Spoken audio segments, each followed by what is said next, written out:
నమస్తే, welcome to Aadya media. నేను మీ స్వర్ణ. ప్రస్తుతం మనతో పాటు ఉన్నారు సినీ క్రిటిక్ విజ్ఞాన్ గారు. హలో అండి విజ్ఞాన్ గారు. ఎస్, ఈ మధ్య కాలంలో సెలబ్రిటీస్ విషయానికి వచ్చినట్లయితే ఫ్యాన్స్ పట్ల లేకపోతే పబ్లిక్లో తిరిగేటప్పుడు కొంచెం ఫైర్ అవుతూ ఉంటారు. కొన్ని సందర్భాలలో ఆ రీజన్ తెలిసినప్పుడు కరెక్టే, బట్ కొన్ని సందర్భాలలో ఇది తప్పు అని కూడా అంటారు. ఇప్పుడు అనసూయ చూడండి, ఎవరో ఏదో అన్నారని చెప్పి ఫోన్ పగలగొట్టారు అని, లేకపోతే ఇంకోటి ఏదో జరిగింది అంటూ కొన్ని ఇష్యూస్లో మనం చూస్తూ ఉన్నాం.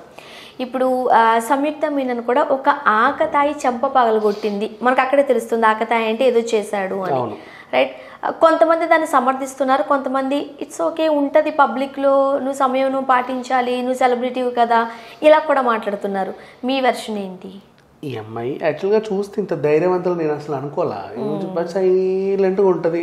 అసలు ఏంటంటే ఎవరో ఏమని కొడతారేమో అన్నట్టు ఉంటుంది. ఎప్పుడు పొద్దున్నే ఎవరితోనో కొట్టించుకొని వచ్చిందేమో, ఎందుకు ఇట్లా కూర్చుంది అనుకుంటాం, కానీ ఈ తీసి ఇద్దరిని ఇరగదీస్తుంది అని ఎవరు అనుకోరు. ఇక్కడ వీళ్ళమ్మతో పాటు, అది కూడా ఎంత ధైర్యం, వీళ్ళమ్మతో పాటు అట్లా బయటికి వెళ్తుంటే ఒకడు సిగరెట్ పొగ తీసి రింగులు ఊదాడు మొహం మీదకి. అంటే నార్మల్ ఎవరైనా అమ్మాయిలు అయితే ఇట్లానో అటు వెళ్ళిపోవడమో, పట్టించుకోకుండా ఇగ్నోర్ చేయడమో, లేకపోతే కొంచెం దూరం జరగడం, ఇలాంటివి చేస్తారు. కానీ ఇక్కడ ఈ అమ్మాయి ధైర్యంగా వెళ్ళి వాడిని ఈడ్చి ఒకటి కొట్టింది. ఇంకా చెప్పాలంటే పక్కన వాళ్ళ కొంతమంది అమ్మలు కూడా అటెళ్ళు, దూరంగా జరుగు నువ్వు అని అంటారు. పోనీ అక్కడికి వెళ్ళు, ఆ బస్ స్టాప్ మౌలకి వెళ్ళు, ఇక్కడ వద్దు అంటారు. లేకపోతే వాళ్ళు ఇన్కన్వీనియంట్ ఫీల్ అవుతారు. కొంతమంది పెద్దోళ్ళు అబ్బాయి అటు వెళ్ళొచ్చు కదా, అమ్మాయిలు ఉన్నారు అని కూడా అంటారు. అట్లా తల్లులు కూడా చెప్పిన సందర్భాలు ఉంటాయి. ఎందుకంటే వాళ్ళు పెద్దోళ్ళు కాబట్టి వీడు కూడా భయంగా వింటాడు. సరే అమ్మ సారీ ఏదో ఒకటి. డైరెక్ట్ టీమే వెళ్ళి ఈడ్చొకటి కొట్టేసింది. సో నాకు నచ్చింది నిజంగా ఈ అమ్మాయి. అమ్ముందన్న ధైర్యం కూడా ఉండొచ్చు. అమ్ముందన్న ధైర్యము ప్లస్ అంటే ఒకవేళ అమ్మకి కూడా ఒక ధైర్యం, నా కూతురు బయటికి వెళ్తే కూడా అసలు అంటే ఎవడు ఏం చేయలేడు, ఈ అమ్మాయిని ధైర్యవంతురాలే, పర్లేదు, ప్రతిసారి నేను ఉండాల్సిన అవసరం ఏం లేదు, షీ కెన్ గో. ఎప్పుడైనా షూటింగ్స్కి వెళ్తే అమ్మో కూతురు ఎవడేమంటాడో అనే భయం ఉండదు, ఎవడేమనలేడు, ఈమెని దగ్గర కూడా రానివ్వదు, ధైర్యంగా పంపొచ్చు షూటింగ్ అని ఒక ధైర్యం కూడా ఉంటుంది. అండ్ నెక్స్ట్ నాట్ ఓన్లీ ఇది, ఇప్పుడు పబ్లిక్లో జరిగే గొడవలు అప్పుడప్పుడు చూస్తూ ఉంటే ఊరికే సెలబ్రిటీలు అంటే చాలు, కొంతమంది నువ్వు బయట తిరగడం ఎందుకు, వాడు పొగలుదితే నీకే, నువ్వు పబ్లిక్ ఫిగర్ కాబట్టి వాడు పొగలుదాడు అంటే పబ్లిక్ ఫిగర్ అయితే పొగలుదుతావా? షాపింగ్ ఓపెనింగ్కి వస్తే మనం ఎన్నిసార్లు చూసాము, ఎక్కడెక్కడో చేతులు వేసి నొక్కడం అవి ఇవన్నీ. అంటే వాళ్ళు ఏదో చేయడానికే వస్తారు ఆ హీరోయిన్ని. ఆమె మాత్రం అక్కడికి వచ్చింది ఎందుకు, పని మీద వస్తారు, వీళ్ళు రెచ్చిపోతారు. ఇక్కడ వరకు సెల్ఫీలు ఇవ్వకపోతే, అది ఇవ్వకపోతే ఆమెని తాకాలని చూడడం, ఆమెని గోకాలని చూడడం, నొక్కేయడం, ఇలాంటివన్నీ చాలా ఇబ్బంది ఫీల్ అవుతారు.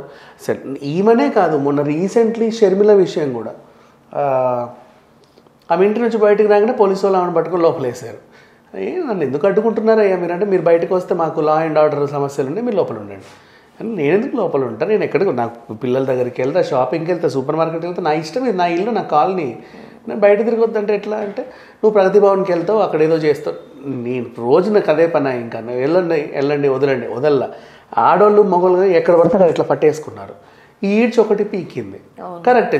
ఆమెని అఫ్ కోర్స్ పోలీస్, మరి వీళ్ళు ఏం చేశారంటే పోలీసు వాళ్ళని కొట్టావు కదా, యూనిఫామ్ లో ఉన్నప్పుడు కొట్టావు అంటే యూనిఫామ్ లో ఉన్నాడంటే వాడు చేసే పని సరిగ్గా లేకపోతే కొట్టొద్దా, ఈడ్చి తన్నకపోతే వెదవని అది ఎట్లా పడితే అట్లా మళ్ళీ వాడు ఎదురు తిరుగుతున్నాడు. ఏంటి నన్ను ఎందుకు కొడతావు, నువ్వు ఎట్లా కొడతావు నన్ను అని చెప్పేసి. ఆమె అమ్మాయి ఎక్కడ పడితే అక్కడ చేతులు వేసావు, అందుకే ఈడ్చి కొట్టింది. ఇందులో ఇంకోటి ఉంది మళ్ళీ పోలీసు వ్యవహారము అంటే, నిన్న జగిత్యాలలో బస్లో ఒక ఆమె కూర్చుంది, పక్కన ఒక ముస్లిం అమ్మాయి కూర్చుంది, ఆమె వాళ్ళ అమ్మ కూడా ఉంది. కొంచెం జరుగు అని చెప్పి ఈమె కూర్చుంది, వీళ్ళ బాబు ఈమె ఎస్ఐ పెళ్ళామన్నమాట, ఈమె కూర్చుంది. తర్వాత అమ్మ ఇంకొంచెం జరుగు, ఇంకొంచెం, ఎక్కడ ఎంత జరుగుతారండి మీరు, కూర్చోవడమే ఇది లేదు అట్లా ఒక మాట అనింది. ఏం మాట్లాడుతున్నావు, నేను ఎవరో తెలుసా, ఎవరైతే నాకెందుకు, నువ్వు చేసిన పని ఇది, నేను ఎస్ఐ భార్యని, అయితే ఏంటి, ఎవరికి కావాలన్నా సరే ఈమె ఫోన్ చేసి బస్సులో ఇది అవుతున్నది తిడుతుంది. వాడు కానిస్టేబుల్ పట్టుకొని వచ్చేసాడు, వచ్చి సినిమాటిక్ లాగా బస్సు ఆపేసి లోపలికి వచ్చి పాపం ఆమెను కొట్టాడు, ముస్లిం ఆమెని. ఇప్పుడు అది కాస్త ఎక్కడైంది, ముస్లిం హిందూ గొడవలు అయ్యి జగిత్యాల బంద్ నిన్నంతా. సో అట్లా అయిపోయింది. ఈ చిన్న గొడవలే ఎక్కడికో వెళ్తాయి, తర్వాత సంగతిలే. కానీ ఇప్పుడు సంయుక్త విషయానికి వస్తే మాత్రం ఇట్లాంటి ఆకతాయి పనులు ఎవరో ఒకటి చేస్తూ ఉంటాడు రోడ్ల పైన. అమ్మాయిలు వెళ్తుంటే సిగరెట్లు పొగలు తోడము, రింగులు తిప్పడం, అండ్ మళ్ళీ వాళ్ళని షాపింగ్ మాల్కి వస్తే వాళ్ళని గోకడం, అండ్ బస్సులో నుంచి వెళ్తుంటే కూడా చాలామంది ఇట్లా ఏదైనా ఇసిరడం, ఇవన్నీ చేస్తూ ఉంటారు. సో ఇట్లాంటి వాటికి మాత్రం సంయుక్తలాగే అందరు ఉండాలని నేను కోరుకుంటాను. ఎందుకంటే షూటింగ్లో కూడా ఫర్ ఎగ్జాంపుల్ ఇప్పుడు ఎక్కడెక్కడ అవుట్డోర్ షూట్స్ అవుతూ ఉంటాయి, జనాలు అందరూ చూస్తూ ఉంటారు, ఎక్కడెక్కబడి ఎవడో ఒకడు ఏదో ఒకటి ఇసురుతాడు తెలుసా, హీరోయిన్లు కనపడగానే. హీరోలను అంటారు ఎందుకంటే వాళ్ళు ఫైట్లు చేయడం చూస్తారు కదా, కొడతాడేమో అని. అదే హీరోయిన్లను అయితే అమ్మాయే కదా, ఇది పెద్ద ఆ టైపు ఈ టైపు, అందులో ఆ పాటలో ఎట్లా చేసిందో నువ్వు చూడలేదా, ఇట్రా అని చెప్పి రాయిస్తాడు. ఇట్లాంటివన్నీ ఉంటాయి. ఇక ఈ అమ్మాయి ఈ మధ్య అయితే మంచి సక్సెస్ ఫామ్లో ఉంది. Already Bimbisara hit, Virupaksha hit, and ఈ అమ్మాయి కూడా గోల్డెన్ లెగ్ అని పేరు వచ్చింది. భీమ్లా నాయక్ హిట్తో పాటు కొంచెం అమాయకురాలేమో పాపం ఏమీ తెలియదేమో అనుకుంటారు. ఇప్పుడు ఇలా చూసేసరికి అరే ఈమెలో ఇంత విషయం కూడా ఉందా అని. అయితే ఇప్పుడు దీంట్లో ఒక విమర్శ ఉంది చాలామంది. ఇప్పుడు ఈ అమ్మాయి ఎందుకు ఇట్లా చెప్పింది, ఈమె వచ్చినప్పుడు అంటే చాలామంది కొంచెం సమంతలాగా ఉంది అన్నారంట ఒకటి. దానికి ఈమె చాలా ఎగ్జైట్మెంట్ అయిపోయి ఈమె కూడా చెప్పింది నీ ఫేవరెట్ హీరోయిన్ ఎవరు అంటే ధనుష్, సమంత అని అన్నారు.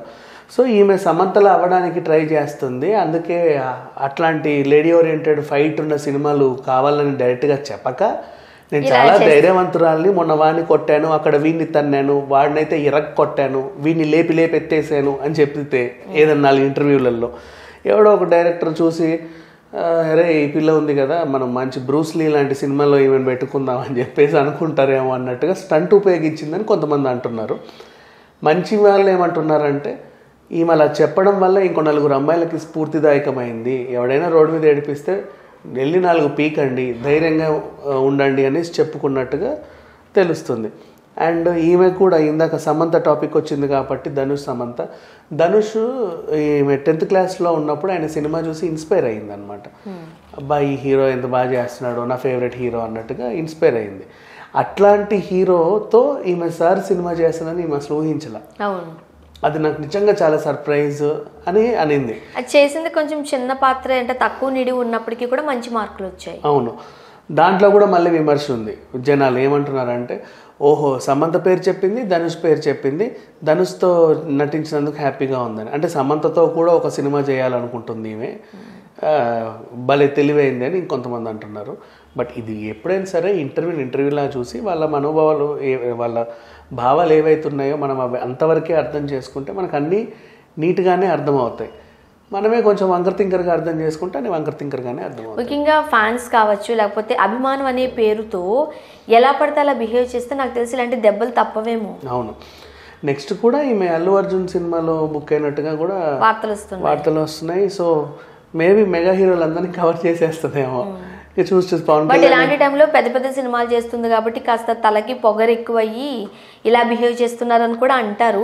బట్ వీళ్ళు చేసే పనులు కూడా అలానే ఉంటాయి. లేదు పాపం ఈ అమ్మాయి కొంచెం అమాయకంగానే ఉంది ఇప్పటివరకు అయితే, మరి తర్వాత తెలియదు, చూడాలి. Of course. Thank you.